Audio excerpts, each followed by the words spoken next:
let's talk about saving your work, because this is actually really important, and especially if you're going to get it to me for grading. So I've gotten, let's go back down here, go into my browser. Here's my project. I've done a million wonderful things with it, and I need to save it. So File, I come down to Save, and this is specific to Pixlr.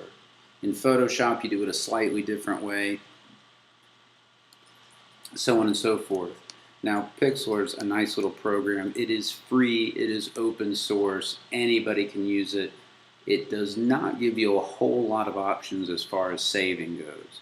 In Photoshop, you could save this as a Photoshop file. Here, let's look at it real quick. So if I had this and I go up to, in Photoshop, I go to save it, it could save it as a PSD file. And that way, the nice part about that is when I open that file again, however many layers I had over here, it's still going to be in layers. Now with free Pixlr, this is not the case. So if I take this, and let's imagine I had a bunch of layers here. Actually, why don't we do a couple of layers just to show what happens. So here's this. Let me just copy it and then paste it in some spots. So there's, layer, and so forth. So I have all these layers over here. When I go to save this, the only problem is that it's going to flatten it automatically. Now, my recommendation, the default file format is JPEG when you go to save.